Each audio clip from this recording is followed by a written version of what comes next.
In games this season, there's been some egregious misses. Yes. Where you're like, man, that's not even the same time. Like, you're not trying. Correct. Yeah. We didn't have any of those yesterday.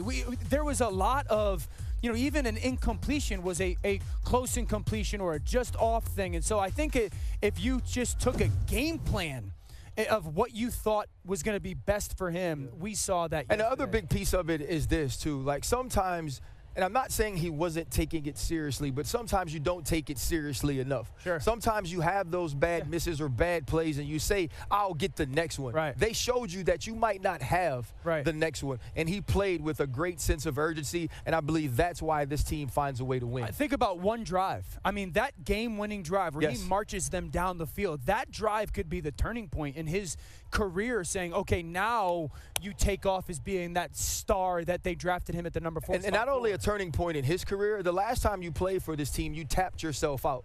Your first time back on the football field, you lead them for a game-winning drive that you finish yourself. That says a lot about the way you recover from adversity and the sort of leader you can be. Great point. Guys, the Colts are 5-6. They still have a 32% chance to make the postseason, according to ESPN Analytics. That would be a great story. Let's get to Chargers-Bengals. Sunday Night Football. Justin Herbert getting ready to go, hosting Joe Burrow in this one. What a game. Third quarter, Bengals trailing 27-6, 4th and goal. Burrow says, we're making a comeback, finding Jamar Chase, getting it in for the touchdown. The Bengals now trail 27-13. Next Bengals possession, Burrow once again, he was just on fire in this game toward the latter part of the game. T. Higgins scores. Bengals now trailing 27-20 heading into the fourth. It's a game. First play of the fourth quarter. Herbert keeping it. He runs, but he fumbles the ball right here, and Geno Stone recovers it for the Bengals. Huge turnover for the Chargers. So the Bengals with another opportunity. Burrow says, I'm going to make sure this counts, taking time and then connecting with Chase for the score. The game is tied at 27. Late in the fourth quarter, as Jamar Chase was on fire as well. Evan McPherson missing the 51-yard attempt. Game stays tied. So 45 seconds left. The Chargers with the ball.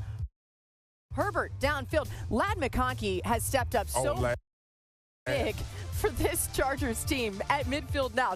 2 plays later, Herbert once again to McConkey. That throw there, buddy.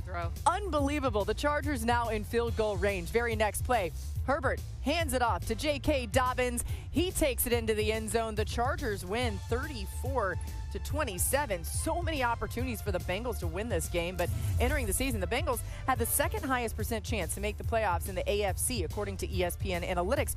But after losing the first 3 games of the season, their % chance dropped to 36%. It now sits at just 14%. You see the graph there.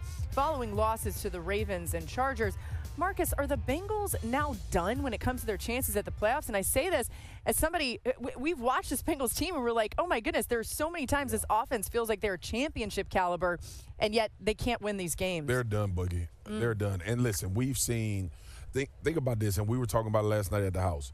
Joe Burrow and Jamar Chase are playing like a Super Bowl offense. Yeah. When you look at it, it looked like 2 different teams. First half was not good by the Cincinnati Bengals. Second half was phenomenal. I felt like the Chargers were more responsible for how the second half went than Cincinnati. But when you look at the Bengals, and I can't help but go back to, it was a lot of things this offseason that they were dealing with.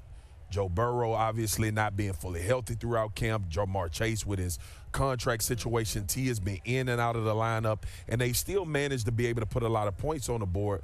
But sometimes they are the exact definition of football games come down to 2 or 3 plays a game.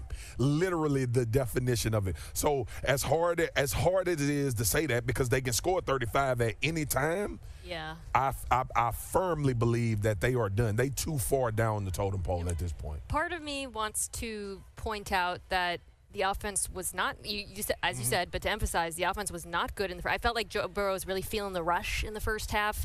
And then, he did miss the go ball to Chase. It was a pretty big miss late in the game, the fourth quarter.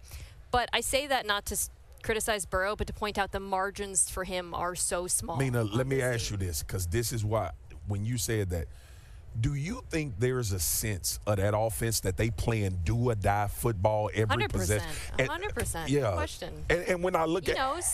it's a terrible way to play football. Yeah. Like every play seems like if we don't make this one, we lose, and it feels that way. They just fortunate enough to have a generational talent at quarterback and wide receiver to be able to convert a lot of those times. It bums me out watching them last night, though, and seeing how good T. Higgins was and thinking they're probably not going to have T. Higgins on this offense anymore because that feels so wasted. And if T. Higgins had been healthy, how different some of these games would have been.